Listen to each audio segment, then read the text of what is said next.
like to welcome you all for coming today. We're doing the district judge and the city council debate. We thank all of our candidates who attended today. They'll be introducing themselves to you shortly. Our guest moderator is former Blair County Commissioner Don Gordy. Thank you, Don. All right, thank you, John. John didn't really introduce himself. That was John DiBartola, who's president of the Keystone Alliance and Gaylife newsletter, sponsors of this candidates forum. I want to say first, as a Blair Countyan, congratulations, Hockeyville! Yeah. News, and I think it's very, very exciting. I am a former county commissioner from Blair County, served there for 28 years, and I'm also a past president of the League of Women Voters of Blair County many years ago, before I ever ran for commissioner. So I have participated in as a candidate, but also as a moderator or facilitator for many, many candidates' events as well. What our setup is, we are starting with the office of Magisterial District Judge. There are two candidates. They are both cross-filed. That means they are both seeking the nominations of both parties. The setup will be, each one will be asked to do a 3-minute introduction of themselves, to say whatever they want to you as citizens as to what reasons why you should support them. Then we will get into the question and answer format. These questions have been submitted by the candidates, but they will not be answering just their own questions, but each other's as well. Each candidate will have 2 minutes to answer each of the questions, or no more than 2 minutes. We do have a timekeeper here in the front. Phil is going to put up a 30-second, 10-second, and you're done card, and we'll try to keep it to that as much as possible. You can finish your sentence if you're in the middle of a sentence when you're done. But and then we also are open to 45-second rebuttal if the other candidate has something that you really need to respond to. So they'll kind of flag me if that's the case. All right, Magisterial District Judge candidates, and I guess, can one of you succinctly tell me what district, what the jurisdictions are that are covered by this MDJ position? Kevin, since you're sitting closer to me, I guess I'll ask you. Can you state that concisely?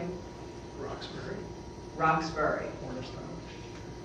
Speak to them more loudly. Roxbury, Hornerstown, Moxham, 8th Ward, Kernville, Walnut Grove, Rainboro, Daleboro, Daisytown.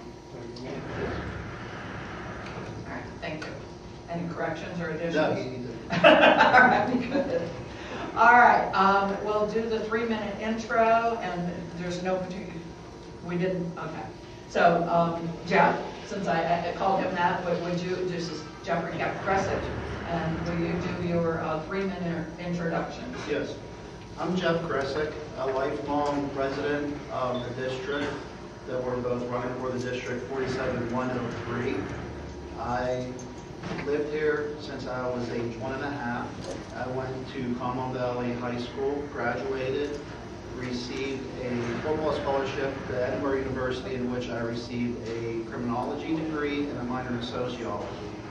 After completing that, I received my job at Cambria County Juvenile Court, in which I was a court officer for 17 years. I am also certified in Act 47 as a constable, working out of different magistrate offices in Cambria County. So I'm familiar with the landlord tenants, the civils, and the arrest warrants. I have a wife, 3 children.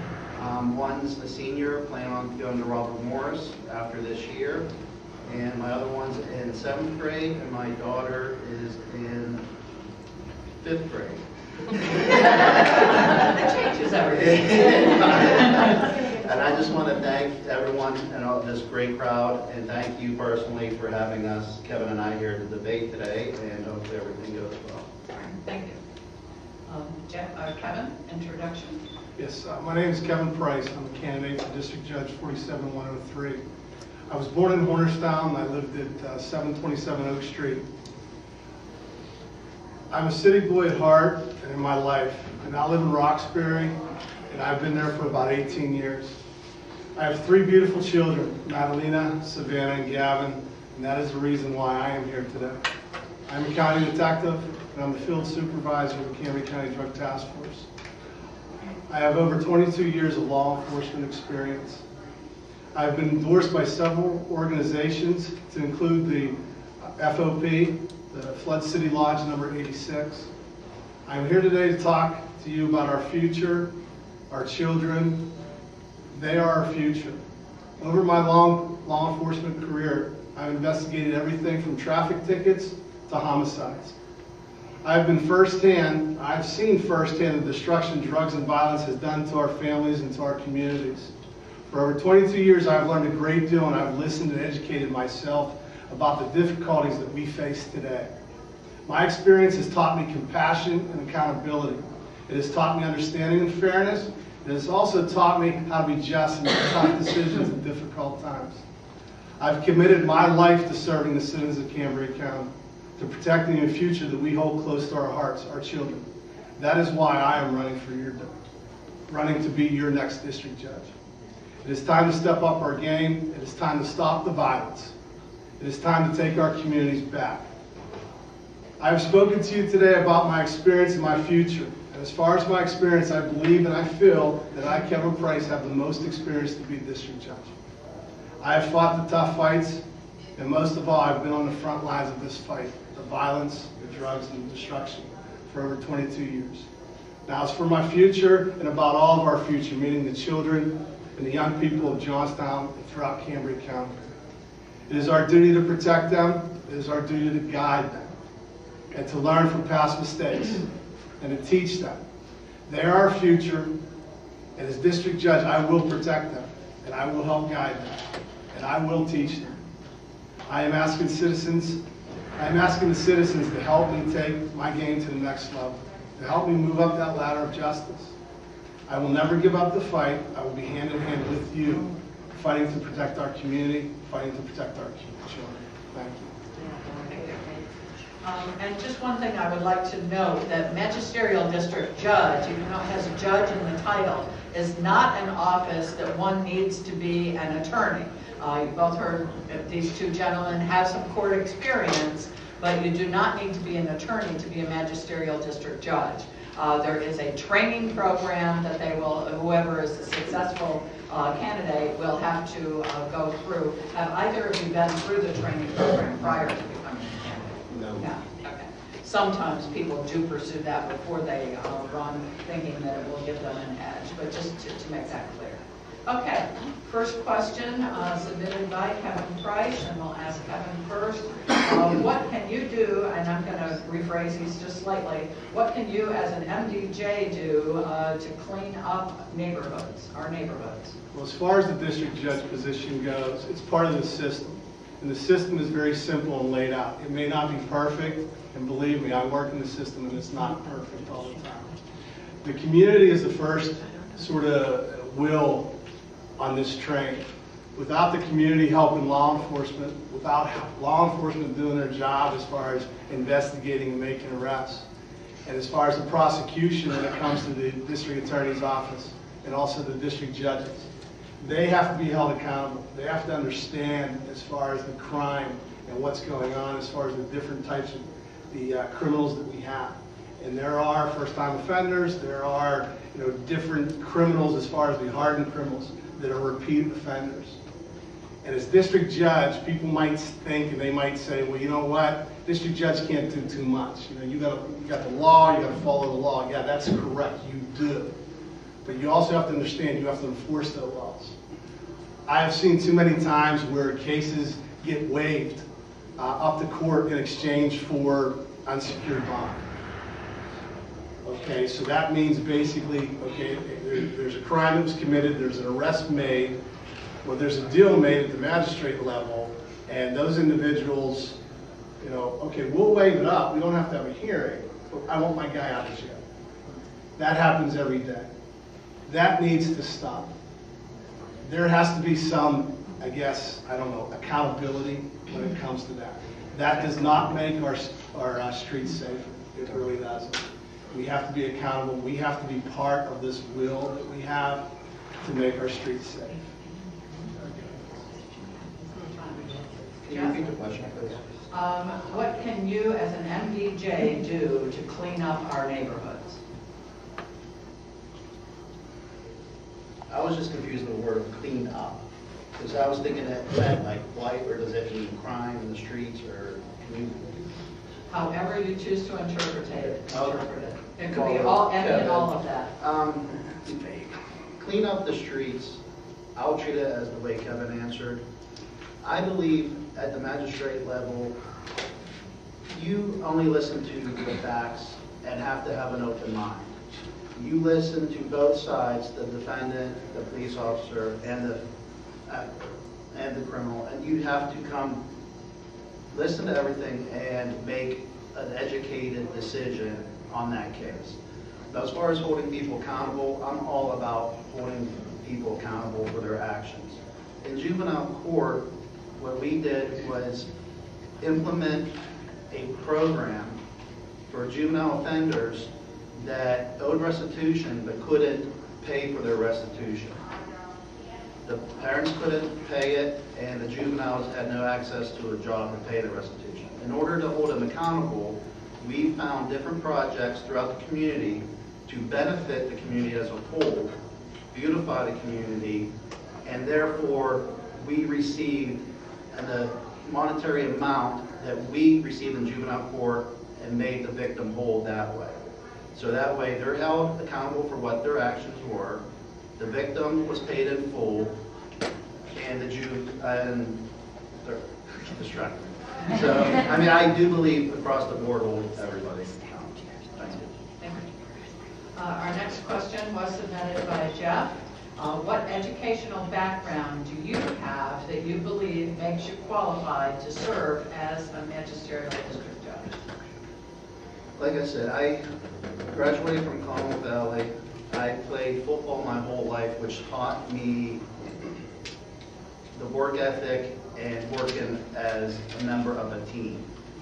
I believe it takes more than one person, and you can't look for the limelight or take all the credit to come up with a good solution. Like I said, in doing so, I earned a bachelor's degree in criminology and a minor degree in sociology at Edinburgh University, worked for the juvenile court, implemented many programs in the juvenile court system that we had problems identifying a good solution. Thank you. I'm also certified in Act 49 to work at different magistrates to do constable work. And like I said, it's for landlord-tenant disputes to civil rights, civil complaints that you can go tag people's belongings, have like it's sheriff's help at a magistrate level, and then make the defendant whole, and also do many arrest warrants and summary warrants. Thank you. Kevin? What is your educational background that you believe qualifies you to serve as an MDJ? Well, I've been in law enforcement. September will be 23 years. I started my career at Stony Creek Township Police Department. I then joined the District Attorney's Office as a county detective. I believe it was 1997. And then took over the task force as far as being the field supervisor in, I believe it was 2003, I believe. With that background, I feel that that tells me a lot of different things when it comes to what's going on in the street firsthand. As far as knowing the communities, knowing the problems that we have in the communities, as far as the drugs, the violence, I think the firsthand knowledge that I have will serve me very well as far as being district judge. It will serve me in the purpose that, as far as what I've talked about before, as far as these hardened criminals. Being at the district attorney's office, it's sort of the buck stops with us. Not only do magistrates deal in criminal issues, as my opponent has pointed out, but also deals with civil issues. But I don't think the general public understands and knows that those individuals that come to the magistrate's office are referred to the district attorney's office. A county detective, which I've done for years, will meet with them, speak with them, talk to them as far as knowing if it is criminal, knowing if it is civil, and what are the procedures as far as the district, or as far as filing your complaint at the magistrate level. So my entire career being at the district attorney's office has prepared me to be the next district judge. Thank you. Thank you. Next question. What experience do you have that separates you from your opponent? You can add to or repeat some things you just said, or so what do you feel separates you from your opponent? Kevin first. I think Jeff and I answered the Okay. question last time. I thought those were pretty I'll add similar. some to it. Pardon? Can I? Sure. Can you repeat it? Yeah. What experience do you have that separates you from your opponent? I guess it was Kevin's question, so Yeah. Kevin, do you want to add anything to what you just said? If Jeff wants to add, Okay. then I can rebut, please. Yeah, the only thing I wanted to add was, Okay. with the juvenile, as being the juvenile probation officer, I missed this part, that's why I wanted to add it. We are involved with background investigations for every juvenile that comes into our so-called system. Doing so, we have to look into many different things. The family values, the family life, work with the parents, the school reports, community leaders, and we sit down with the juvenile and the parent, come up with a plan together. That way, if they take responsibility for their actions and have an input on how best they can move on with their lives, we can easily guide them through the system and make them a more productive citizen. So what we do is try to put more emphasis on them and make them make that right choice. We just try to push them that direction. That's what I want to add. Thank you. The- Kevin, I'd want to add anything? is Jeff brings up the juvenile system. The only thing I will add is, in our office, we have detectives that are assigned different places. As far as, we have a detective that does the Camry County Prison. Right? Well, I'm the detective that does the juvenile detention facility. I handle all the juvenile charges as far as that goes. So I agree with what Jeff has said as far as the juvenile system, how it is set up, and what it is set up as far as saving these kids. The only thing I would add, and I think Jeff would agree, but he can speak for himself, is that we're seeing more and more juvenile violence, more juveniles causing or involved in more serious crimes than we ever had. And with the system, the juvenile system, as they set it up, I think it's a proven system, it's a good system, it's working, and that's the only thing I would add. Thank you. Next question, which was submitted by Jeff, so we'll start with Jeff. Name 3 characteristics you find are most important to being a magisterial district judge. 3 characteristics most important. The most important characteristics I consider is honesty, being able to be fair, non-biased, and accountability. To be honest, this is a public office that gets probably looked at every hour of the day. You have to be upfront, have to admit if you do make a mistake. You have to research everything before you make a decision. You can't rush into a situation with your mind kind of made up. You have to be able to be open, listen, and make an honest, truthful determination on a case. There, it goes in almost hand in hand. If you know somebody that was a drug dealer and he has a new case in your court, you can't hold that against them. You have to listen to the evidence on both sides and make a fair decision. Accountable, make appropriate steps for people, set the right bail, waive the right cases up to the Canberra County Court, and then you have to take responsibility with your decisions. So not only you hold them, the defendant, accountable, you are also held accountable in this office. Kevin, 3 characteristics most important. I would say, I would agree with Jeff as far as the honest accountability and understanding. I mean, it goes without question as far as those traits, and I'm sure there's more traits that we could throw in there as far as that goes. The district judge it's a part of this justice wheel that we have. And it is an extremely important part that we hold dear to our heart as far as our system goes. And you need to be accountable. You need to be understanding, because Jeff's right. Someone that's a drug dealer that comes in front of you, that might have happened 10 years ago. Okay? What does that have to do with that case now? You have to understand that whatever's presented during that case is what is used and what moves on or is determined to move on as far as that goes.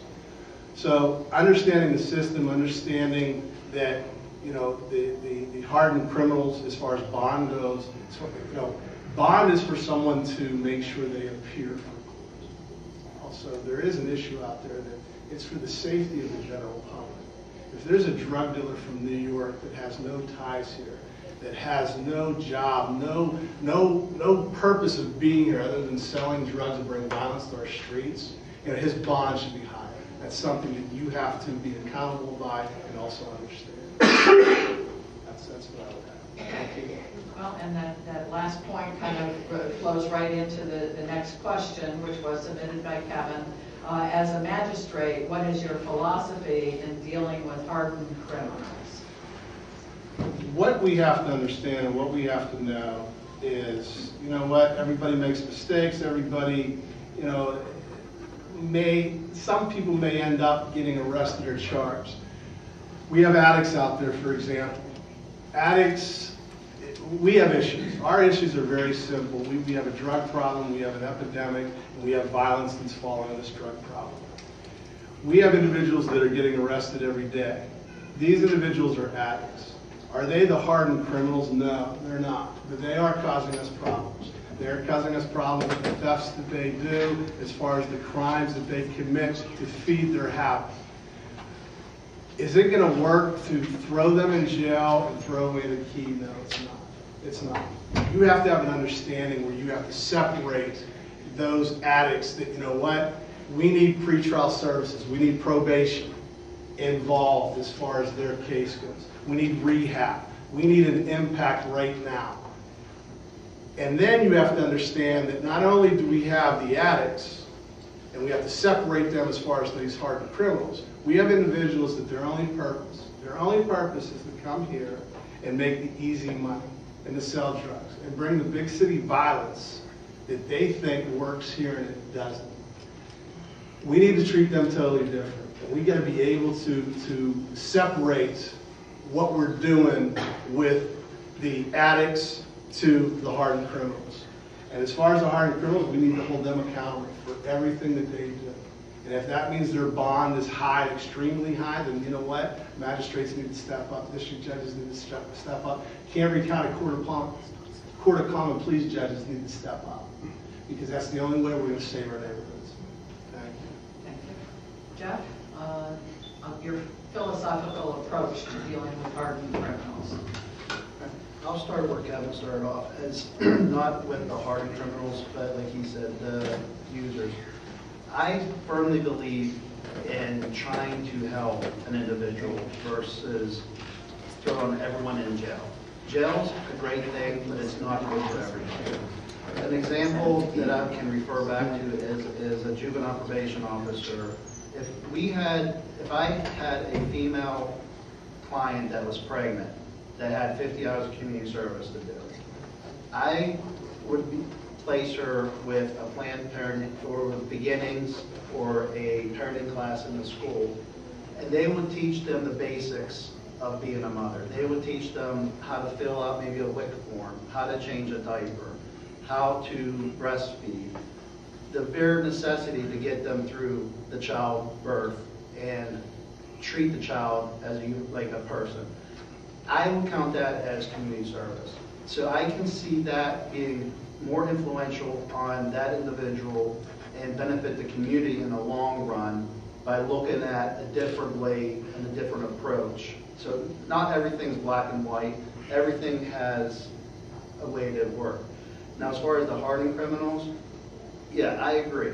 It has to be extremely max bond don't let them go back to New York, don't let them go back to Philly, we have to make sure they're held accountable in Cambria County before they leave the area. Okay, thank you. Next question submitted by Jeff Gressick. Name a strength and a weakness that would help and or make you be less effective, let's say, instead of hurt you as a MDJ. I would think a strength would probably be of mine, the willingness to listen to everybody. When you're at a case, I would not rush through that case. I would take my time, listen to every party involved with it, to come up with an informed decision on the ending result. Listen to the police officers, listen to the defendant, listen to everybody involved. In the meantime, though, doing so could also be my weakness. Your cases the court will take longer to proceed. Cases might build up, then you're backlogged, but I feel that's worth maybe adding more court days to your schedule than rushing to a decision just to push cases through. Because there's always an underlying issue, not always, but the majority of the time, there's an underlying issue to why somebody is doing a criminal act. So it would be worth our effort to spend extra time per case to try to find out the underlying reason why they committed something. Okay, thank you. And Kevin, a strength and a weakness that will help and possibly hurt you as a MDJ. Well, I feel my strength is my experience. Simple as that. With what I've done over my career, what I've accomplished, what I've taken part in as far as my career in law enforcement. I mean, I've done this to be the next district judge. So I mean, without a doubt, it's my experience. As far as my weakness goes, I guess it would be, I always feel that I can solve everybody's problems. I can save the world as far as that goes. And I know that's not possible, but there's times that it does work. There's times that it doesn't work. I mean, a prime example, I believe it was on Saturday, I ran into an individual that I'll identify him by his first name, Joe. I haven't seen him probably in about 10 years because 3 years ago, we put him in jail for 7 years in the state penitentiary. And he didn't want to go. We had a jury trial, everything like that. He got found guilty. And I always tried and thought, you know what, this is one guy that's going to make it. This one guy's going to make it. And then, you know what, we ended up arresting him again, and he didn't make it. And, I mean, it is what it is. But I will say this, we hugged, shook hands, hugged, we talked, and it was a good feeling. But that would be my weakness, that I would basically try to save everybody's problems, or solve their problems. Thank you. Okay. Next question, which was submitted by Kevin Price. There is an increase with property owners walking away and abandoning properties, which creates in turn blight and sometimes squatters. These absentee landlords who don't maintain their properties and or their tenants. What is your plan for enforcement of city ordinances that do already exist? Well, the big thing is, and the big word is accountability. We need accountability across the board. And we need a system that we're not going to play with, or we're not going to extend just because of who you are or who you may know. The property owners, as far as walking away, they need to be held accountable. Whatever needs to be done as far as the ordinance violations that are filed, they need to be dealt with and handled in a just, swift manner. We can't keep continuing them and hoping and praying, well, maybe they'll come back or maybe they'll do something. That's not working, because all it does, it brings just every other problem, every other crime into the situation. As far as the squatters, as far as drug dealers setting up shop inside these abandoned properties. I mean, I've ran into numerous property owners that actually live a block away from their property or down the street from their property, and they actually care. and they actually care about the community, they actually care about their properties, they actually play by the rules. The rules are in place. They need to be enforced. We need to enforce them as judges. We need to have them be held accountable for the ones that refuse to enforce the regulations that we have in place. The blight, the city's doing whatever they can. God bless them. I mean, Mr. White, God bless you as far as the next step that you're about to take. They're doing what they can. But you know what? It's a group thing. It's a group thing. The city has code officers, enforcement officers. The magistrate has to listen to it, find out what the problem is, and then solve that problem, enforce the ordinances. Thank you. Jeff, I'll repeat the question in brief. An increase in property owners walking away and abandoning properties, creating blight, and then squatters moving in. Absentee landlords who don't maintain their properties or rent to good tenants. What is your plan for enforcement of existing city ordinances? That's a little confusing question because the magistrate can't go out and look for different landlords or properties. It's up to the codes officers and people in the community to bring it to them. All right? Then they have to deal with it in the right manner. Like he said, listen to both sides, then hold them accountable. Now, as far as blighted communities, there's numerous agencies that are trying to clean up the streets. My family volunteered in Moxon for a cleanup, and we walked around the streets and cleaned up garbage in people's yards and tires and everything. So there's a lot of people trying to pull together to make this area a nice, cleaner place.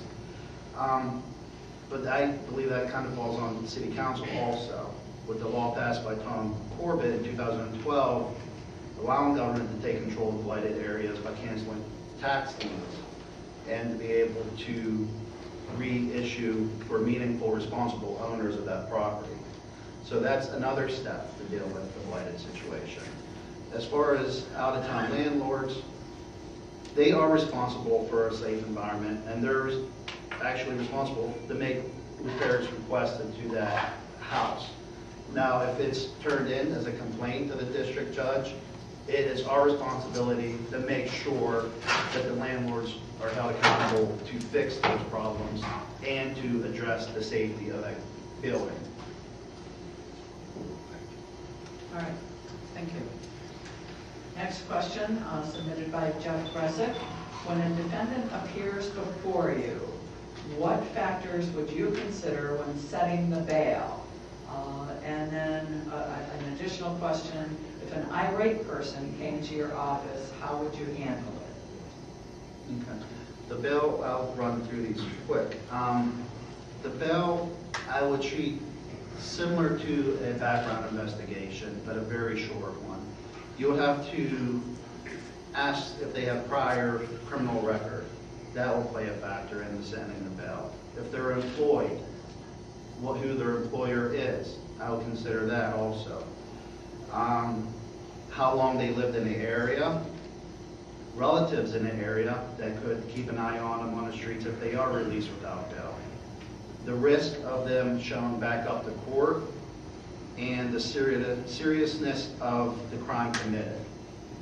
You have to weigh in all those and probably a lot more to come up with appropriate bail, to place a bail on an individual. Because all those are very important for community safety, to keep everyone in the community feel that you're doing your job, that they can count on you if something happens, that you're holding their accountability accountable. Now, as far as what was the other? Dealing with an irate person coming into your office. I've dealt with that numerous times as a constable, and you can't show aggression with aggression sometimes. I can talk to anybody, and they're usually very receptive. I took numerous people to jail, trying to kick the window, trying to spit on me, and it got to the point, if I had like a little piece of candy in the car, I'll pull over and say, here's a piece of candy if you could listen for, sit there for 10 more minutes. And then just try to talk them down. Yelling at somebody, belittling somebody doesn't work from my experience. Taking your time out, trying to be considerate, show them respect. I've always found out if you give somebody respect, they'll respect you back. And I feel that's the best way to deal with an irate person. Time. Thank you. All right, Kevin, when an defendant appears before you, what factors do you take into account when setting bail? Well, there's bail conditions. I mean, it's standard. And everything he said is what you take in consideration. That's part of the... Okay, so that's kind of set by statute or by... Yeah, that's it. Right, okay. Plain and simple. All right, and... Now, I mean, you use discretion as far as what the answers are. You use discretion as far as what you may hold in your mind, I guess, as to which one you would hold a little bit higher than the other. You know, such as, okay, the severity of the crime. You know, are you going to take that a little bit more in consideration? I mean, I think that's sort of a person that has the experience to understand, you know, what the crime is, what occurred. I mean, you need experience as far as that goes, but yeah, it's standard as far as that goes. The irate person, is that somebody that you're setting bond on, or is that somebody just coming to see you? Just be anybody acting out in the office, I guess. All right, somebody, well, I'll answer them both, I guess. The irate person, as far as bond goes, we got central booking now, so they're going to act up over a video camera, and they're going to be in jail. So they, I think the jail will handle that in a swift manner as far as that goes. But somebody coming inside to your office and whatnot, I mean, you have to understand, that office you hold is not yours. It doesn't belong to you. It belongs to the people. It's the people's office. If they want to come and holler and scream and raise grief as far as what's going on, you better give them in, okay? You better talk to them. You better understand 10 years, 20, 15 years that how many high school students went on to college, went on, got a degree, went on to the military, went on further themselves. How many of those kids are here today? What would the percentage be? I'm sure it would be low. That's how we got here. Our job situation, and believe me, it's out of the pay scale of the district magistrate. It really is. The magistrate has no bearing on this as far as that goes. I'm just telling you how we got here. We might have lost, say, 10,000 kids over that 10-year period citywide as far as in the greater Johnstown area. That's how we got here. If we can fix that problem and then try to fix the problem as far as the supply and demand when it comes to the drugs, then we will take positive steps to move forward to get it back to the days that we once had. As far as the days that, you know, I remember riding my bike in Moxham all hours of the night, riding my bike through Hornerstown all hours of the day and night. So those are the steps. That's how we got here. Those are how we're going to fix it. And you know why a magistrate was asked that, or why I submit, is because we need to be part of the solution. We're part of the community. It's as simple as that. Okay? We need to be part of the solution. Work with the communities, hold people accountable, and deal with these hardened criminals. And then we can send a message in our neighborhoods that this is how it's going to be, this is how it's going to work. So, Jeff, how did we get here with the situation? What can we do to get out of it? How do we get out of it? And what is your take on the issues in the area and your plans as MDJ to try to resolve some of these issues? Yeah. I guess I'm one of those small percentages that went away to school and came back. So, and I know in my field, a lot of people have college degrees. A lot of people make differences in this community. Being with juvenile court and doing different projects in the community, I coordinated with some great people out there. A lot of leaders, a lot of church group leaders, a lot of nonprofit leaders, a lot that mean well and want to see this area improve. The problem is to try to get multiple groups working together. It's easy for us to get one group so they get recognized and make something good. The hard thing is to get multiple groups to complete one thing and nobody take the credit. The problem is with Johnstown, there's too many subdivisions and too many people want to say, look what I've done, instead of look what we can do together. And that was my main job as a juvenile court officer, is try to get agencies to work with juvenile court, work with families that need help, and coordinate schedules and come up with a great solution to improve not only the organization's life, the Johnstown community, but the families that they affected. Because if you fix or try to help a juvenile and their parent or guardian or grandfathers, that goes a long way. And I feel that's how we can work together as a community as a whole to improve Johnstown. Thank you. Next question submitted by Jeff Gressick. What is the most important necessity to running for your office? And as a candidate for MDJ, what do you feel is necessary to fill this obligation? The most important requirement in running for the office, and it would go back to the characteristics, I would feel. The honesty, being unbiased, and being accountable for not only your actions, but making people accountable for their actions. And treating everybody with respect. Like Kevin said, it's not your office, it's the people's office. The people put you there, so you have to live at a higher standard than everybody else in the community. You are held at a higher standard, and you just have to show by example. You can't do things without being recognized. So if you show them respect, they'll show you respect, and that goes in with office also. You have to have a great support staff in that office.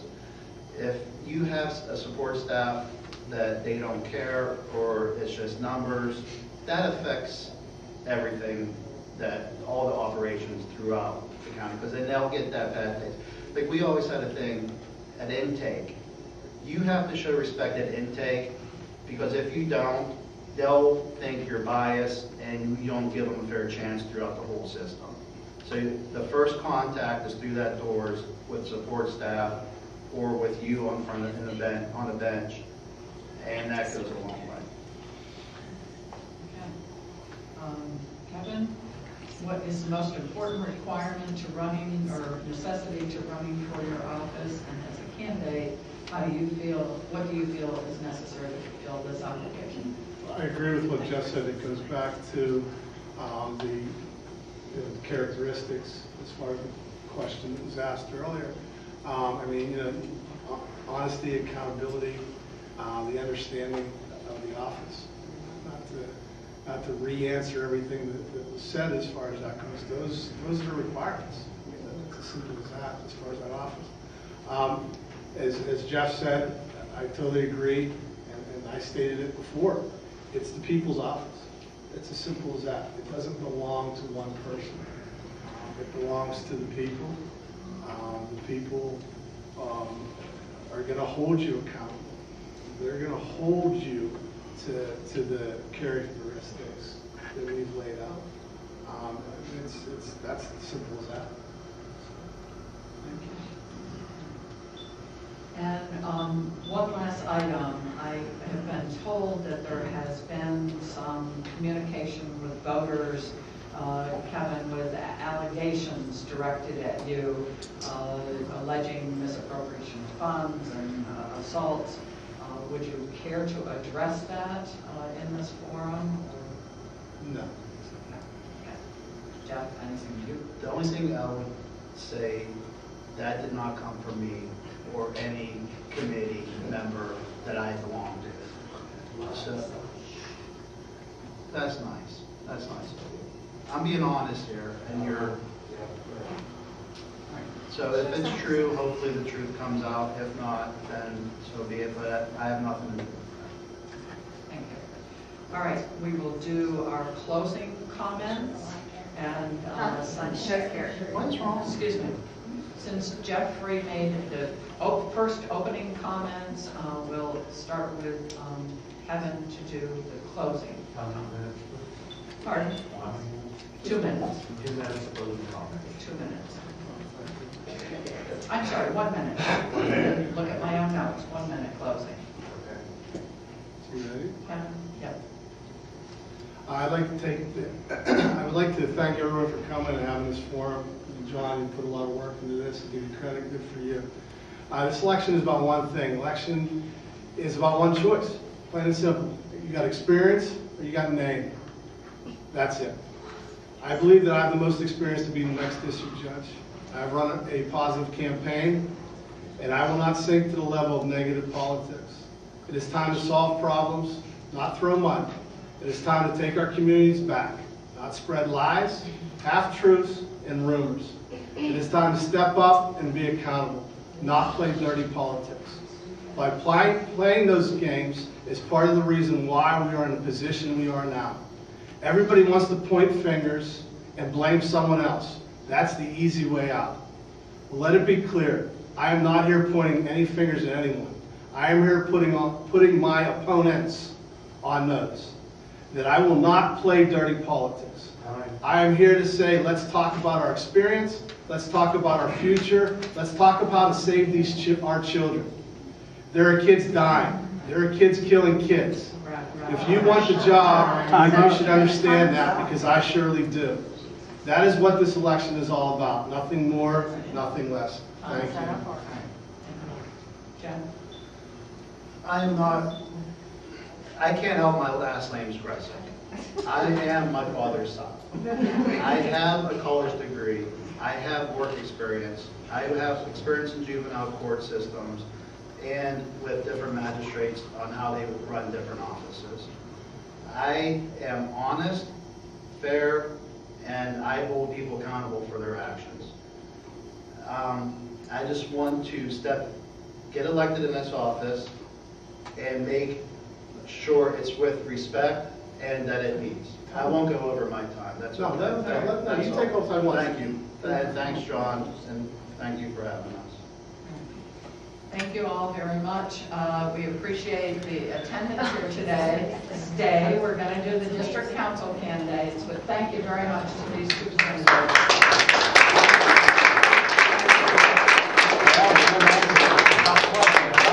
We'll take like a 5-minute break, get some refreshments over here, and thanks to the candidates, our council candidates.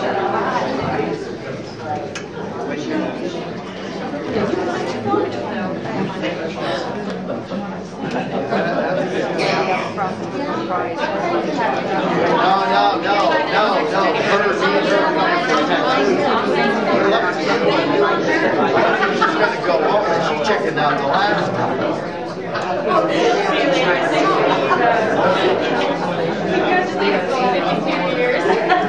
Not yet. Almost.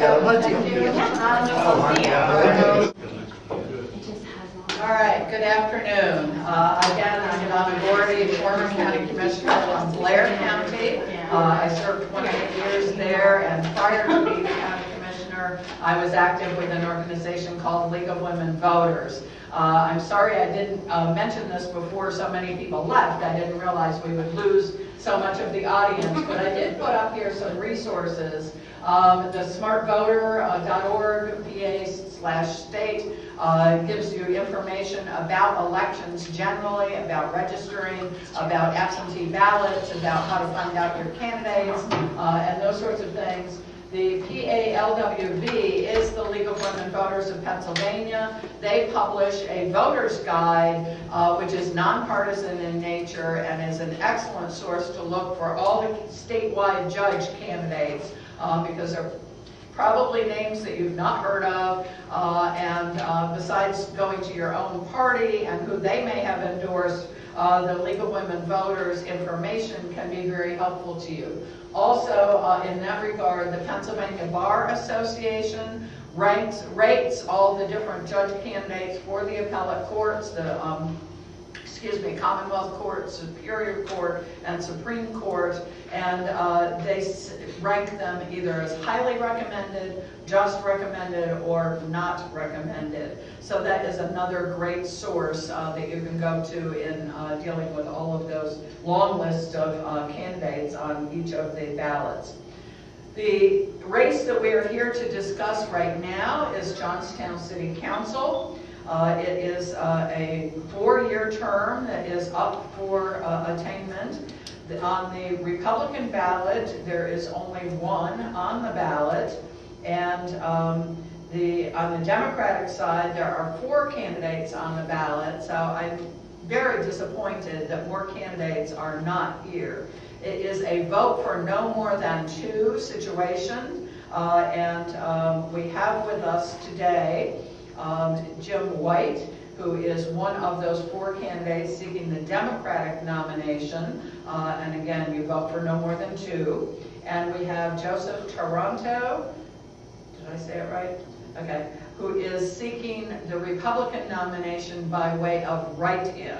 As I mentioned, there is only one Republican on the ballot and is seeking the Republican nomination by write-in at this point. Okay, so gentlemen, why don't we start with Jim, since his name is on the ballot, and we will begin. So you each have 3-minute introduction. Go ahead. Ready? Yep. Okay. My name is Jim White. I live in the Curranville section of Georgetown. I moved to this area in 1978 with 4 children. I now have the same 4 children with 7 grandchildren and 3 great-grandchildren. And I have a wife. She raised her hand. Oh, I have 4? One was born today? No. Oh, I have 4 great-grandchildren. But as I said, I came here in 1978. I moved here with a store called Spencer Gifts. I opened a business in 1982 or so. Found out that business almost sent me to my grave. I also worked for the city for 12 years. I retired from the city of Georgetown as Economic Development Coordinator the first 10 years there. In the last 2 years there, I was the Director of Community and Economic Development. I'm running for this office because I believe in the city of Georgetown. I think the last debate had a lot to say about where we're going. You had 2 people that I believe are both qualified. And if they do what they say they're going to do, I would enjoy working with them as a city council person, because I think that the relationship between law and the city council is critical. Some of the questions that were asked were based on ordinances and resolutions that council has to put in place to give the justices an opportunity to do their job. And I think if we work together, we can make that happen. Thank you. Joseph? Hello, I'm Dr. Joseph Taranto, candidate for Johnstown City Council. I would first like to thank the people in attendance, Mr. John DiBartola and the Gaylife newsletter for organizing, hosting this debate, and Ms. Donna Gordy for monitoring the debate, and also Mr. Jim White for participating. My family has been in Johnstown for generations. I was born here and I was raised here. Left after high school and attended Penn State University. Earned my degree from there and moved to Georgia to continue my studies. While I was there, I earned my doctorate, met my wife, Dr. Sophie Taranto, and began my career. Having the ability to move anywhere, I chose to live in the Johnstown's Moxham section, where we currently live. We purchased a turn-of-the-century home in around 2006. Had been cut up into apartments. We are returning back to single-family home where we raised our soon-to-be 6 children. My wife and I have a very personal practice out of our home, and we also have employment at local hospital, teach at local colleges on occasion. But it's not the employment that brought us to the area. It was the area that I was raised in, and my family is here that I love, and brought us back to this area. We are lucky to be able to return home when many are not, due to our current declining situation. Since I have returned to the area, I've been actively involved in many organizations, enjoyed being part of the solutions, working with the team to achieve a goal, It was not until 2013 that I became involved in local government. I was never ambition of mine to run for any political office. The opportunity presented itself for me to give back to the city, and I applied for the appointment to City Council. Having received the appointment with only a few months left on the term, I set out to do the most I could do for the good of the people with the time that I had. I kept the goals focused and obtainable. The first council meeting, I prepared a list of objectives I thought we could accomplish, with a great many of them having been accomplished today. But many more need to be accomplished for us to move the city forward. Why am I running for Johnstown City Council? I want every street to be tree-lined, beautiful, with well-cared-for homes. I want our tax dollars to be spent carefully and wisely. I want laws and codes to be enforced, but also enforced equally to everybody. I want the development, redevelopment, and revitalization challenges to be managed professionally for the benefit of all and not just for some. I want the city that is safe and clean for our children. Most importantly, I believe the answer to our problems that face the city lay in the citizens, not in any one individual. It is through good leadership, which means delegation and trust, that we will grow and move forward. Thank you. All right, our first question, and we will start with Joseph, since we went first with the opening from Jim. What laws will you pass to help us handle the sewer situation, and what is your plan to assure that city residents will be able to comply with the state's mandates? Your thoughts on this issue? In 2013, I recommended some legislation that would incorporate flow studies, and then based on the flow studies, to then recommend if we do pressure testing or not. Currently, we have that system in place. They added an additional step to what I initially recommended or suggested. One of the key components that they did not incorporate was taking as much funding and grant money as we could to fund from the CBDG money and other grant sources people who qualify for those programs to help them replace their lines entirely. And I think if we were able to do that with half the population qualifying for most of those home loan grants, that we could accomplish a reduction in flows that would benefit the entire city. Okay. Jim, same question. What laws should be passed to handle the sewers? Your plan to assure city residents that they'll be able to comply with state mandates? I agree with Mr. Toronto. I think that we have to look at ways, because what has been done has been done. We can't go back.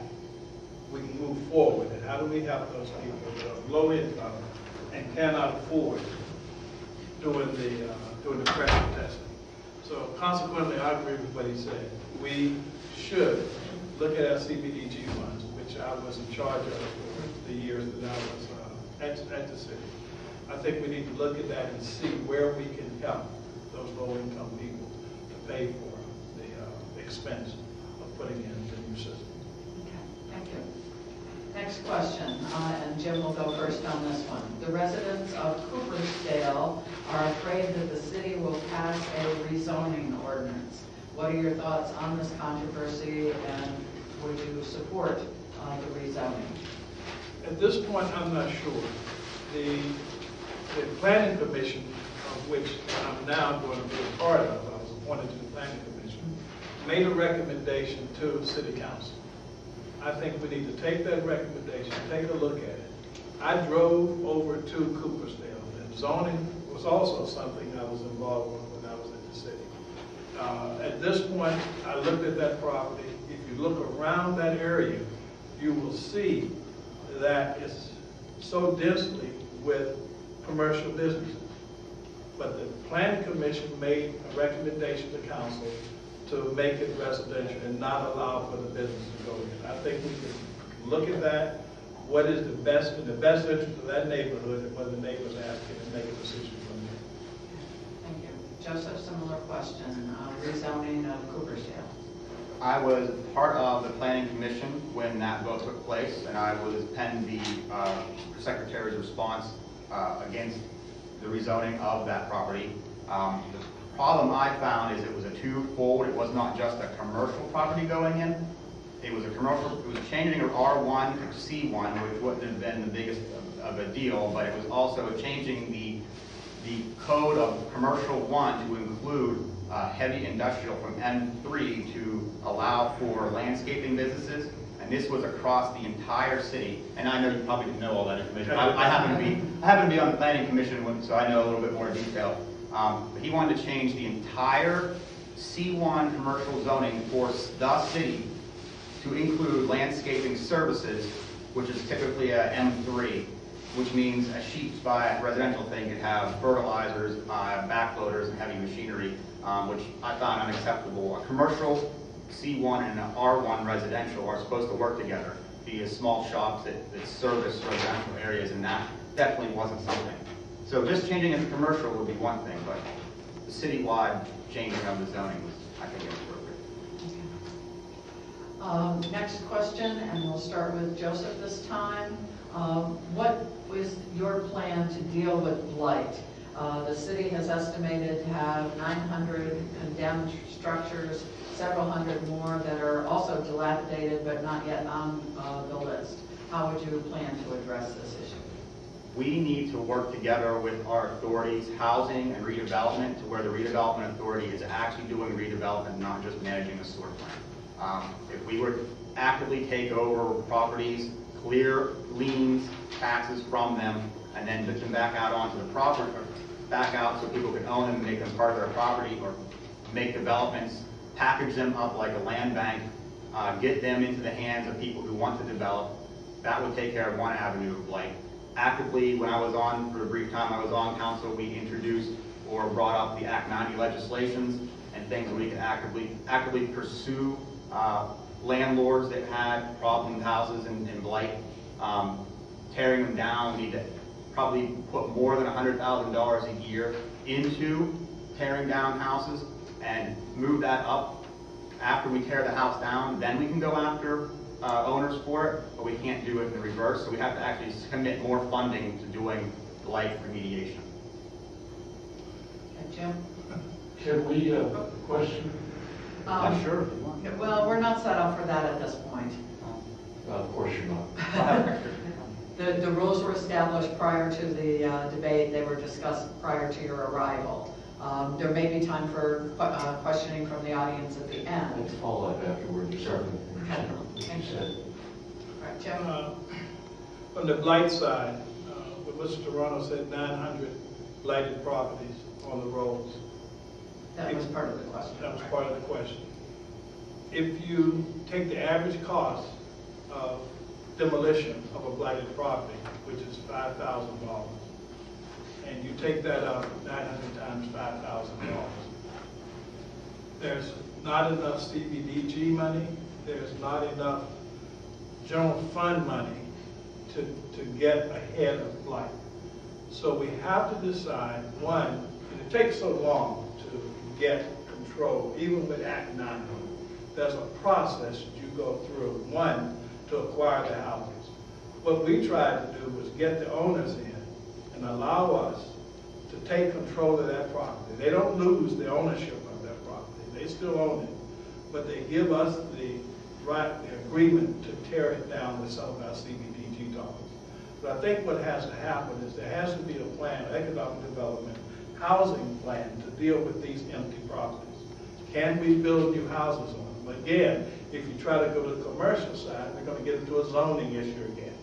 You're trying to put a commercial business in a residential area. So we have to really sit down and look at a strategy long-term to get in front of the blighted property. CBDG is doing it now. I know you said 100,000. We were averaging $100,000 to $150,000 in CBDG funds to get rid of blight. So there's a number of things we have to do to try to get control of that. Next question, and we'll start with Jim on this one. Twice in the past 2 years, council could not agree on replacements for a council member and for the city manager. The council member's decision instead had to go before the judges. Why do you think this has happened, and how would you deal with different personalities on council so that perhaps these decisions don't have to go to the judges?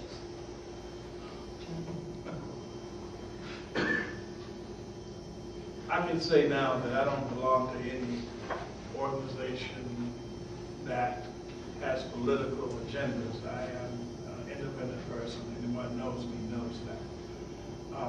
I can't answer why a council of same party could not appoint someone to fill a term. I can't answer that. And I would not get into personalities. I'm elected to council.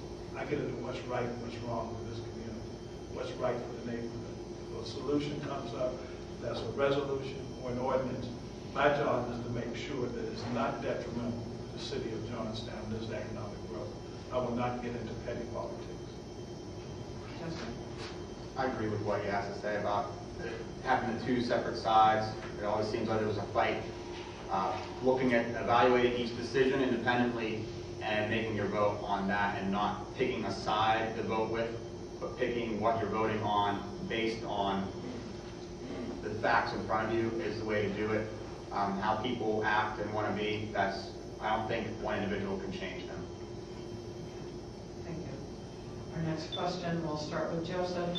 Ryan Valetich, thank you, of the Redevelopment Authority tabled the Cypress Avenue project to put in senior housing in Roxbury. A developer from Pittsburgh had wanted the council to approve it, but Mr. Valetich lost the city millions, in this opinion. The Redevelopment Authority is mandated to assist in creating businesses, being that the Redevelopment Authority is appointed by council. After the loss to the city and potentially millions of tax revenue over this project, would you appoint him, reappoint him or not in the next year, or ask for his removal as Ron Repak was, Ron Repak over pending corruption charges? Complicated questions. That's a lot. I will negate corruption of it, but just the fact that he's in a position where he has a duty. His duty is to help redevelop and the city. He should have known, as well as the other people on that board, should have known the projects that were happening in the city, to where they didn't need more time to think about it, knowing the deadline was looming, whether there was an issue or whether there was foul play involved in doing so. We'll probably never find that out, but they should have been on top of what was going through city council at the time to jump on that opportunity and get the development to the city. And every time we lose something like that, it does cost us millions. And we need to remove people who are not going to be on top of that. So for people like that, just not doing their job efficiently, they should be asked if they really want to do this for the betterment of the city, or they just want to do it to say that they're on board. Thank you. Jim? Read that again. Brian Valetich of the Redevelopment Authority tabled the Cypress Avenue project to put in senior housing in Roxbury. A developer from Pittsburgh wanted council to approve it, but Mr. Valetich lost the city millions, I guess, by the table. The authority is mandated to create businesses, and being that the Redevelopment Authority is appointed after this loss in tax revenue over this project, would you consider not reappointing him in the next year, or when he comes up for reappointment, or would you ask for his removal as someone else had been removed over pending corruption charges? If in fact all the due diligence was done on that project, both by the Redevelopment Authority and the city's economic development area department, and it was proven and looked upon as a good project, the due diligence, the cash flow statements were looked at, last 3-year balance, tax returns for the developer. If all those things were looked at, and it was determined that this was a good deal, and this gentleman voted against it, absolutely, I would have to take a hard look at whether or not that person should be on. Not just he, any person should be on the development. Thank you. The next question, we'll start with Jim. The city has an estimated $30+ million budget with many fixed expenses. The city will be forced out of Act 47 during the next term of city council. What do you think is the best allocation of our funds, or what do you think we should apply to reauthorize Act 47? Should we declare bankruptcy? Should we raise taxes to make up the budget gap from increased hospital tax revenue to pay all of our bills? So a gazillion questions basically dealing with the budget. Which And Act 47 thrown in there to make it even more interesting. which I have not seen. Yeah, So, okay. the fact that we have a new hospital ownership now, and that's in private hands, and from everything I'm hearing, we're going to get a pretty nice sum of money this coming year for the taxpayers. And someone asked me that question, how should the money be spent? Well, you're talking right now a one-shot deal added to, subtracted from a $30 million budget. We have 1.2 million, I think that number was, or 1.5. We still have 29 million more dollars we have to spend. So I think it's a planning issue. If we know that over the next 5 years, we're going to continue to get to 1.2 to 1.3 million dollars, that's factored into your budget. You spend it the way you've always spent it if you spend it properly. You have to have fire, you have to have police, you have to have public works. Those are things that you have to do. You have to pay pensions, you have to have insurance, there are vacations. So when you look at that budget, you have to look at every one of those areas and say, where can we spend our dollars best? And moving forward, how are we going to decrease our expenses and increase our income? It's a business. That's what we have to understand. The city is a business. We both are asking to be on the board of directors of that business, and we will determine that by looking at that budget. Okay. Joseph, the budget and Act 47. Ideally, I would hope that we would be able to curtail our spending within our budget without the allowances for the percent over what we're allowed to collect for Act 47. You would hope that everybody could come together and agree on how to do that. From what I've seen, it doesn't seem to work that way, and I'm afraid that it will go to where we spend all of our windfall money and we are forced into asking for an extension or looking at ways for them to oversee, or the state to oversee our city's finances.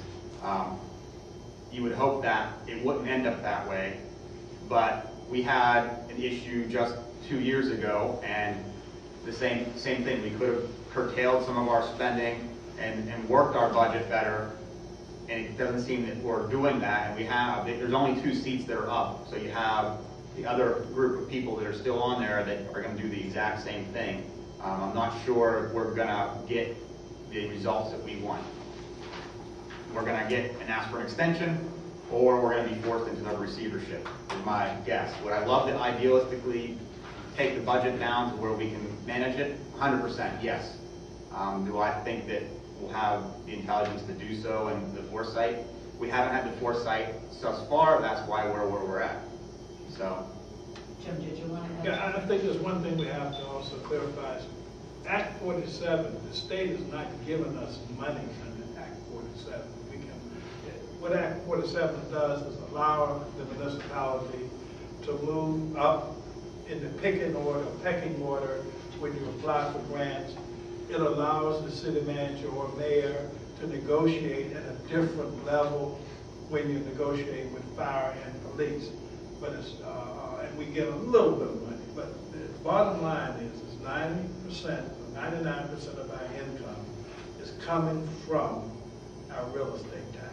And that's where we have to really take a hard look on how we're spending the money. Donna, I'm sorry. I have to change the tape. All right. Just give me a second.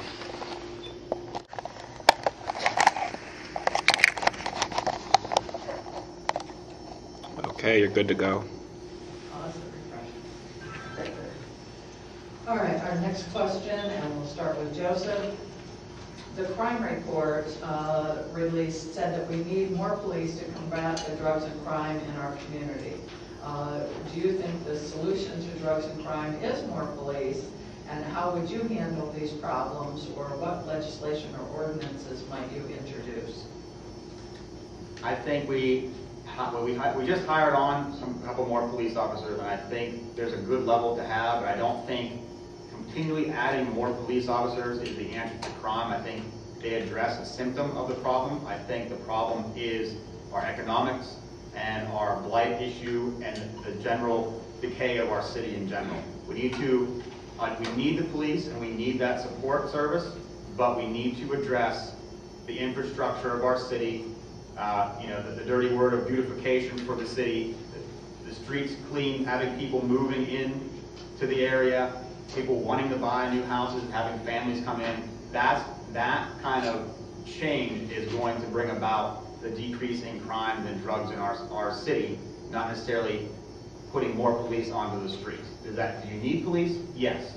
But to fix the problem before people commit crimes, we need to better our community as a whole.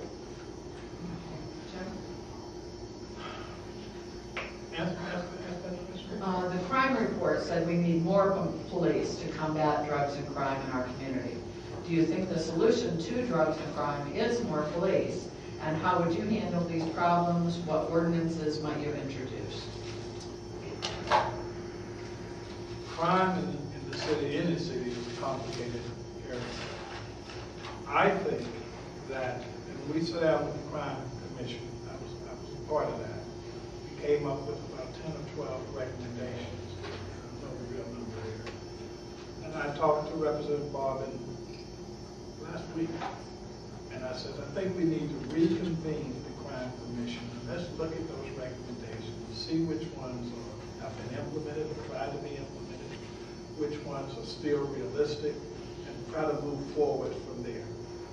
But I think that we have to take a hard look at why we have crime. One is that we have people that are coming into this city that have no responsibility to anybody here. They have no buy-in here. We have to take control of it, and that sometimes takes a better way of policing our city. Secondly is jobs. We need to create more livable wage jobs where people can raise a family. If we can do that and educate our people, I think that we're going to see the crime numbers go down. And I say that because since I've been retired 3 years, I retired in 2012, and I've not stopped working to try to make things happen in the city. I sit on a number of boards that are economic development related, community related. We have to continue to keep our foot on the pedal.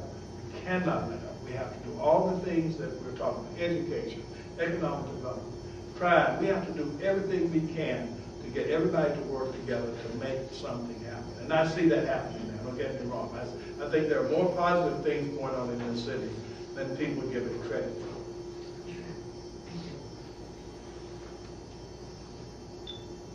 That was both of you, right? I'm starting to lose track. Let me just editorialize for a moment.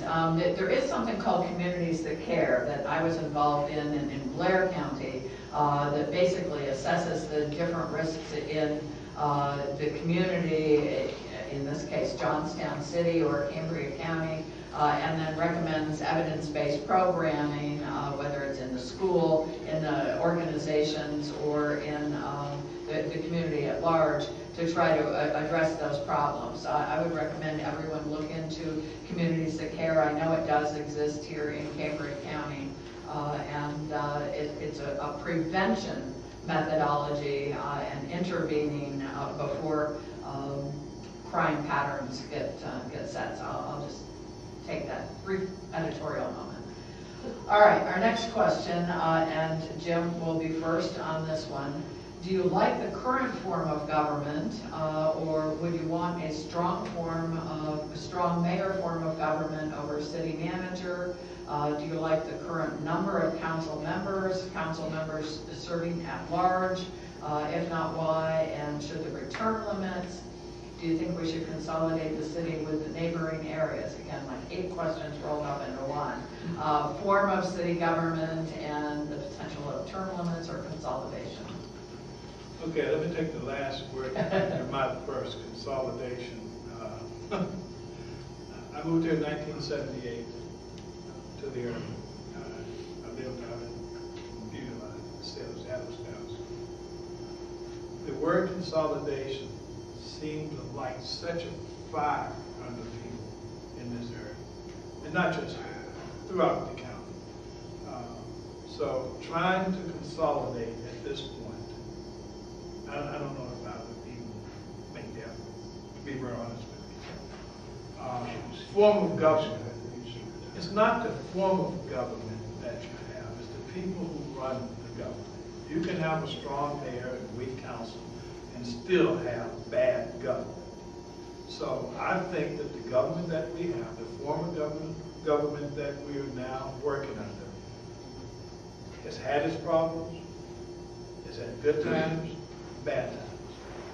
I think we're working now to move forward with this form of government, and I think we can make it work.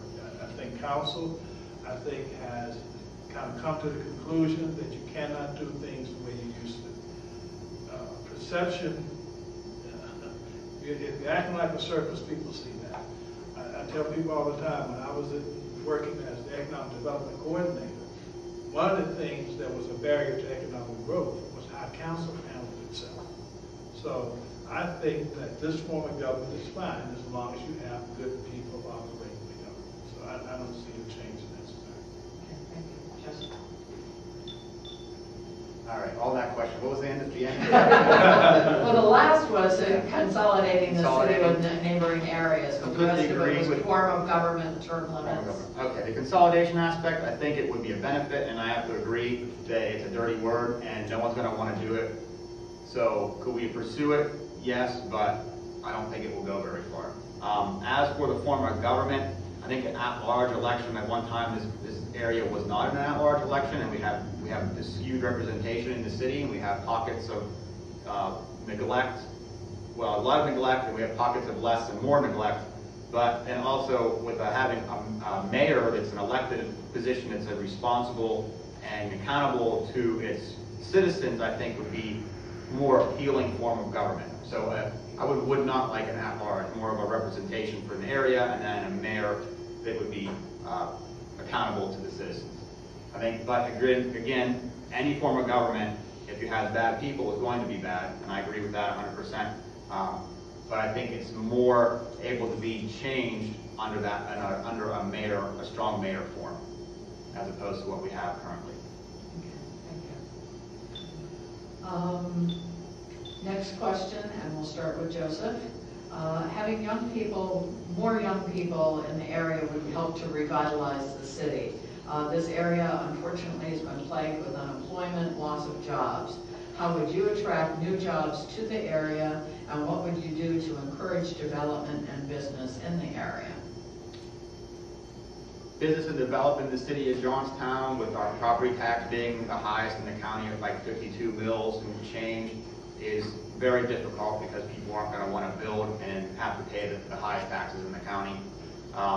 If you want to bring young people in, you're thinking they're going to be family, they're going to have children, you want to have a clean environment for them. Currently, the housing market in the city, you have a nice house next to a house that's falling down and it's terrible. They're going to go somewhere else. We have to look at all those factors to attract people into the town. So we're going to have to spend money, and we're going to have to put the effort in to fix these things to attract people to increase our base. What are the other part of the question? I think that's pretty much it. Young people revitalizing the city, unemployment, loss of jobs, attracting new jobs to the area. Attracting the job part, when you have a city that looks as ours does, and it looks unattended, and we have the issues where people are tabling developments, it drives business away. So when you have business people come in and they see these kind of shenanigans going on and they see the blight, they don't want any part of it because they see what's happening. They want to move somewhere else. Okay. Jim? I would say that I'm glad to see that the business community now is getting involved with the city council and economic development in the downtown. And I've said that from the time I started with the city. Until the business community decides to get involved, then we're going to have a hard time doing economic development. I disagree. I think that the things are starting to happen. The plan that they're now getting ready to embark on, one of the things I said also, that when I started, there were 5 plans sitting behind me at my desk. There was nothing wrong with those plans. The problem was that nobody tried to implement the plans. We just put together a master plan about 4 years ago. I think it was over 9 that master plan was completed. And one of the things that said that we needed an education facility downtown. So that's starting to happen. The Conrad building project that I'm working on now, Cameron Rao has stepped up to take 2 floors in that building to do something called just app design. I'm not highly technical, but they're doing something called app design, where they're teaching kids how to design and develop apps. I think that's a start. We have another building in town with the organization I belong to has purchased something called Creative Square, the makers. Get people in that building to try to make. So there are things happening from an economic development standpoint that I think is a great start.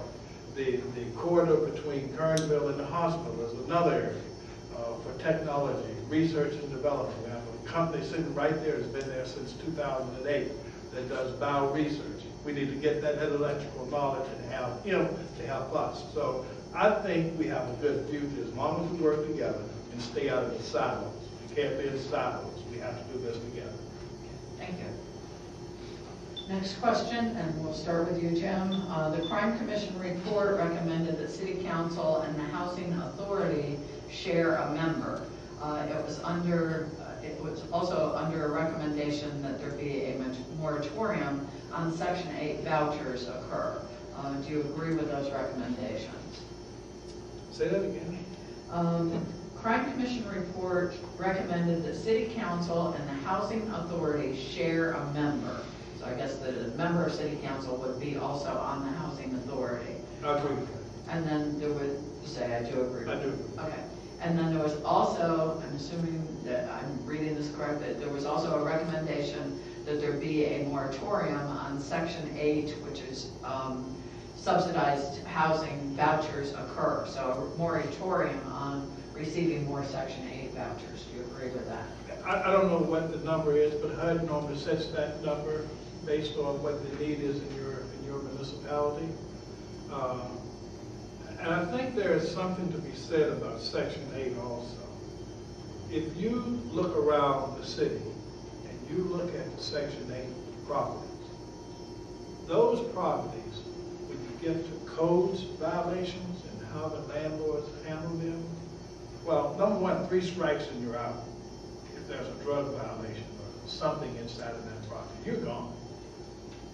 Number 2, those houses have to be inspected and have to be up to code.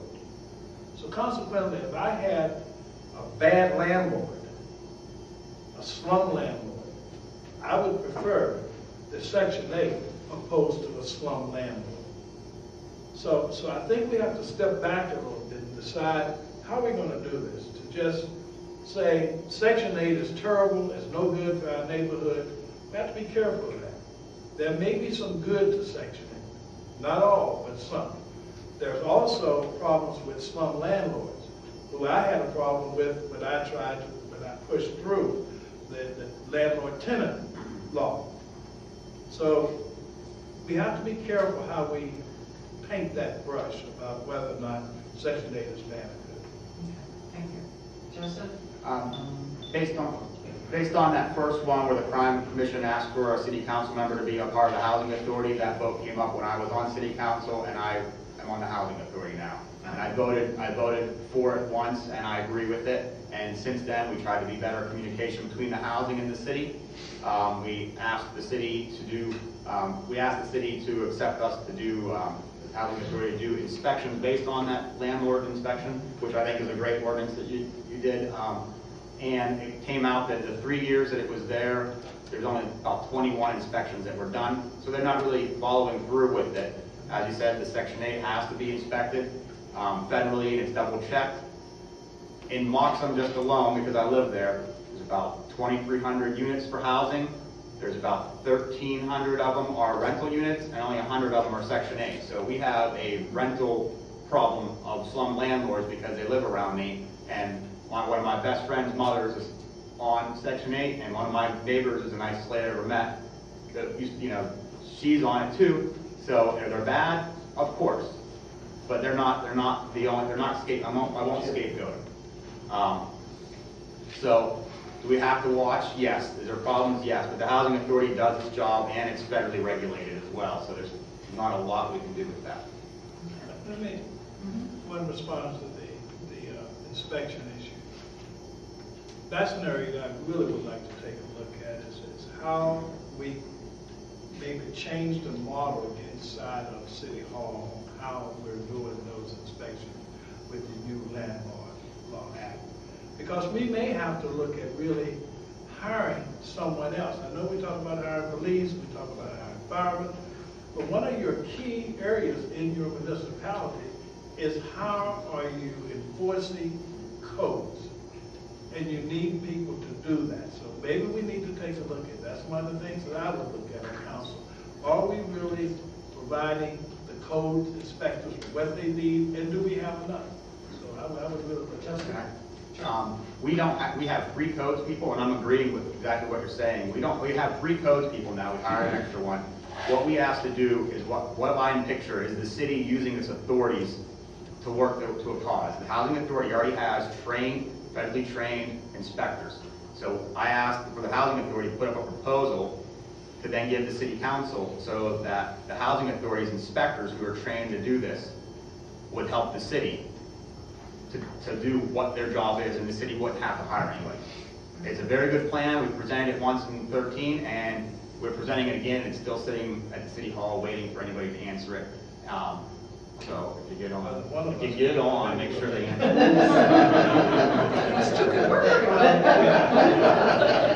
All right, next question, and we'll start with Joseph. How will you, as a council member, plan to deal with underfunded pensions for city employees? Simply creating a business-friendly environment is not enough.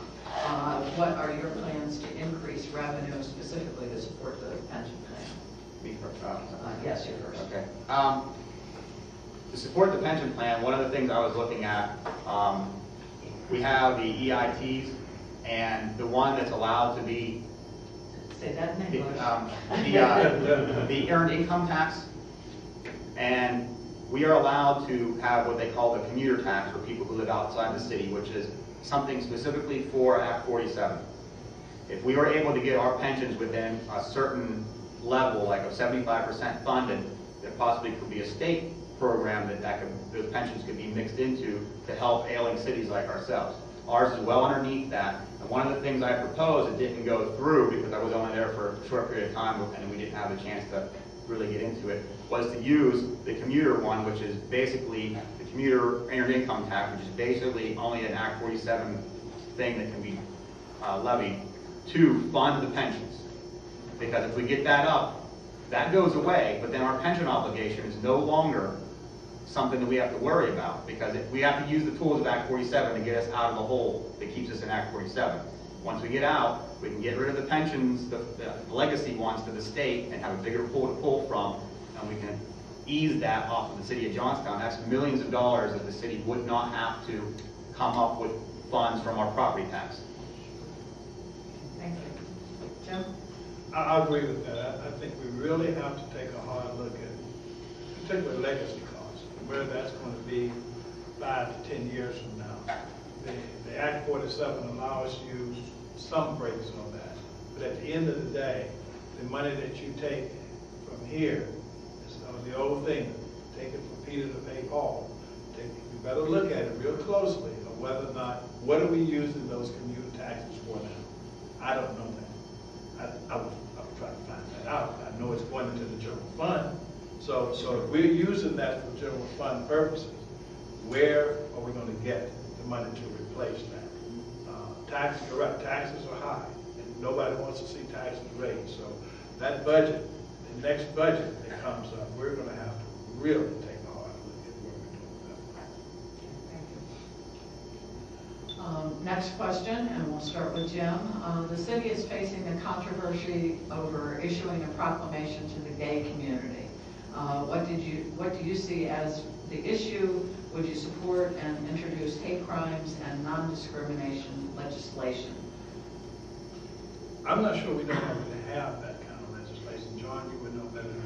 I mean, a little bit of background here. I remember working with Charlestown NAACP some years back, and we talked about things that really related to the minority community, such as minority business development, affirmative action in hiring minorities at the city. I don't think we even have an affirmative action program at the city. We don't have a minority business program at the city now. So we need to sit down and talk about all of those issues. What does the city need to do to move into the 21st century as it relates to the gay community, as it relates to minority business development, as it relates to affirmative action? Those are issues I think we have to sit down. Diversification is key right now. The whole world is diversified. So we have to join the 21st century. And we need to sit down and discuss those. Thank you. Thank you. Joe? As for the proclamation, I think it's appalling that the city is doing what it's doing, and they should have awarded a proclamation like they have done for the past 20 or 30 years to everyone else that is asked, and I think what they've done is horrible. For legislation-wise, I know we talked about different types of legislation and the fact that you can be discriminated against or fired from employment because of anything, no matter what it is wrong, and that shouldn't be allowed. So I support anything along those lines, 100%. All right, our last formal question, and we'll start with Joseph. The Peer Empowerment Network, the Soup Kitchen, the Salvation Army, all help the homeless and underprivileged in our community. It is rumored that many of the people live in empty homes, blighted properties, and are barely surviving. Do you feel there is a homelessness problem, and how would you help in our community to fight it? What is your strategy for addressing the influx of out-of-town criminals committing drug-related crimes in the area, since halfway houses are bringing them and their family and friends? Let's separate these into two questions. Let's deal with homelessness first, and part of that being the blighted properties, and we mentioned before people, squatting in different properties. So. I think our vacancy issues mask some of our homelessness problems. I think the number of vacant homes and blighted homes that people can squat in masks the fact that's why you don't see a lot of homeless people in the street. You have to, the fact that our economics are so poor in our area and people are living with so little money, you have to acknowledge the fact that we're going to have people who are homeless. Do we need to help those people? Yes. The best way to help those people are to provide jobs and services for them, but we need to, that's a long-term effect. But we have to work on it, because if we don't start now, it won't be there 10 to 20 years from now. Immediately, we need the services to make sure people have meals, have beds, have roofs. That's our duty as neighbors. So we have to look at every avenue to do that. And then the second part was... Well, we'll get to that. Okay. Let me have Jim answer the homelessness, blighted properties sort of issues. He's absolutely correct. Joe's correct. That the vacant properties are now becoming homeless shelters. I think the people are going in there, they're sleeping at night, and they come out in the daytime, and they disappear. They become a part of who we are. And we have to do something about that. I know that we had starting a homeless program before my former boss died. He was working on that. I don't know where we are with that now. But they're almost invisible. They really are. So the numbers are not there for people to say, oh, we have a problem. And I think they're disappearing at night, the few that they are, into these vacant properties. So yes, we have to take a hard look at that.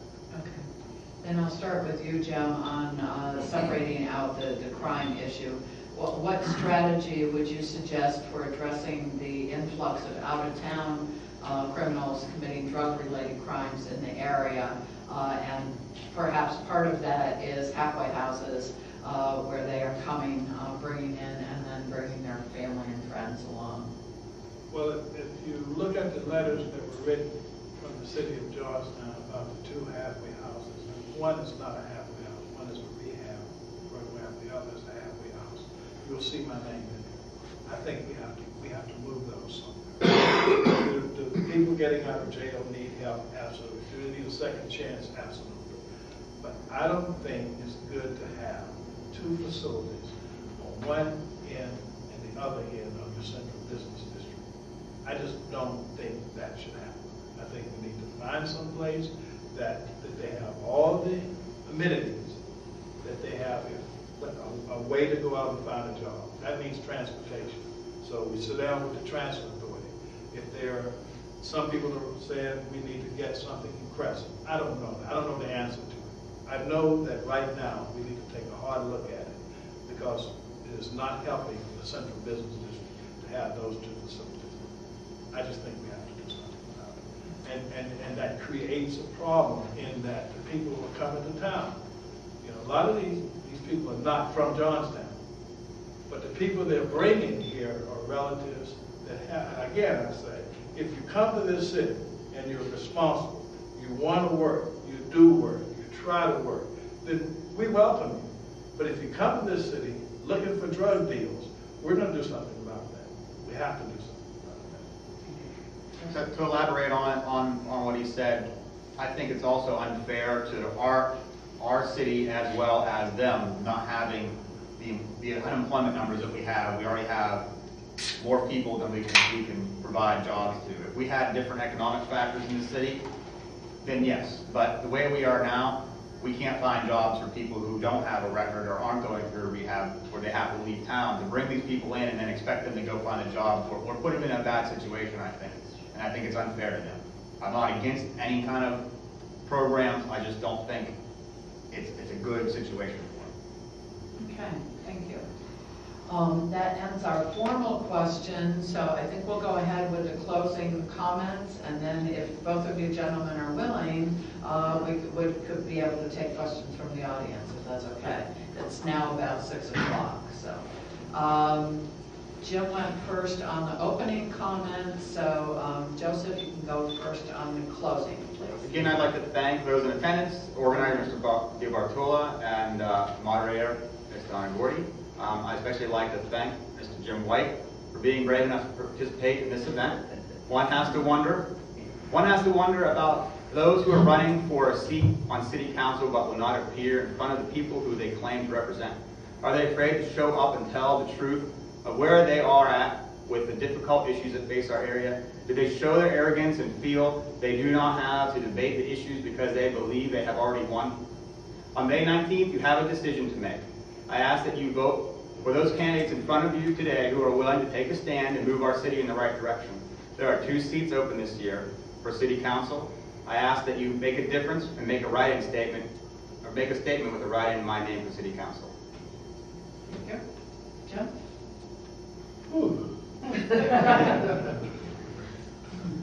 I was honestly surprised myself when I showed up today that none of the people, there were 5 candidates on the ballot. Joseph showed up, and I want to thank you. Okay, that was an issue about whether or not I was going to talk or debate someone who wasn't even on the ballot. Right. We had that discussion, and we decided to sit at this table. Thank you. Thank you. I was surprised. I was really surprised that I was the only one that showed up of the 5 people that are on the ballot who want you to vote for them. They want you to vote for them. There's been a lot of stuff going around on Facebook about me in particular, about economic development, about this, about that. I showed up. Okay. So whatever questions you have, I'm open to them. I want to thank you for inviting me. Thank you. Let's thank these gentlemen. As I mentioned at the beginning, I am very, very disappointed that the other candidates on the ballot have chosen not to be here today. Right. Question from the audience. Sir. It sounds like you've had an illustrious career, worked on a lot of fronts, and been, very active in the community. That's great. Don't you think it's time that Johnstown has some fresh faces on council? I mean, you seem to want to committee this, committee that, study this, study that. I mean, you could study your ass off for the next 10 years. I think we need fresh faces on council. Yeah, I'm a fresh face. I've been on council before. Never ran for office before. Okay, I didn't realize that, I'm sorry. Okay, so here's your fresh face. Here's what I'm. Yeah, I'm older. I'm older than him on council. I was there for a couple months. Yeah. I didn't realize the Roxbury School thing fell through. The Roxbury one? Yeah. Or the Cypress one? Well, okay, maybe I'm confusing them. There's two separate ones. Okay, The one we were talking about was in Moxham on Cypress. Right. I don't know about the Roxbury one currently. well, the Roxbury, that guy's had a building for sale for It was 5-7 sold to the years. developer from what I'm Yeah, aware of. and I mean, the integrity of the building itself architecturally, and I'm sure it would take money to rehab it into houses, but it'd be less expensive to do that than knock it down and, you know, build some cookie cutter, you know. Yeah, I think the plans on the Roxbury one is for them to tear it down, but the one we were referring to. Right, that is the plan. The one we were referring to was over where the Cypress, on the Cypress lot, it's already locked. It's not, there's no building there currently. Okay. But that was ready to go, and because I was on planning when that was happening, the developer came for a year and a half, and it was ready to go. Yeah. And they just. And you had the developer that bought the building down here, and now the, Convent. yeah, it was gonna go, you know, from Greensburg and had big plans and did little or nothing. Well, he was you in know. Harrisburg. And I had an office right by that Cypress Right, one, so, now you've got, that would have been great for me. Camry around is gonna go in there and hopefully, you know, utilize it and do something with it. Yeah, without I'm on the tearing it down. board that, we own that building. Right. And we're now selling it and splitting it over. Yeah, the Greensburg people just couldn't get it together, or what? The Harrisburg people, Or you Harrisburg. gotta understand when that was happening. That was happening right at the beginning of 2008, 2009. He had a real estate investor that was interested, and you know what happened in 2008. The market fell out of everything. Well, So, Johnstown's still a buyer's market and a renter's market. well, sure it is. Sure, there's no question about that. That's why I say, economic development, if we do it right, we have a great opportunity now to move this city forward, if we do it right. Working together. with Working authorities. together, doing things Redevelopment. right. Redevelopment authority, housing authority, Everything. majority, chamber. We all have to put our feet on that pedal in the city of Johnstown and make it work. No silos, no hidden agendas. You know, don't belong to this group or that group. We have to belong to the city of Yeah, Johnstown. and basically, it's gonna take 2,000 plus votes to be on council this time. About that much, because if there's even much of a turnout for the general election. I didn't realize that the numbers are 20,000 people or whatever in Johnstown proper. 5 years ago, 159 magazine, we were using the figure 10,000. There's 20,000 people, about 20,000 people in the city of Johnstown. I don't know what that number And is. how many are registered voters or whatever, or of age to vote, you know? Yeah, well, I kind of have those numbers, so I kind of know what we need. All right, again, thank you all very much for coming, participating, and feel free to hang out if the candidates are willing to stay around and do some one-on-one with you, but thank you all very much. Thank you. And thanks to the Keystone Alliance and Gaylife newsletter for sponsoring this event.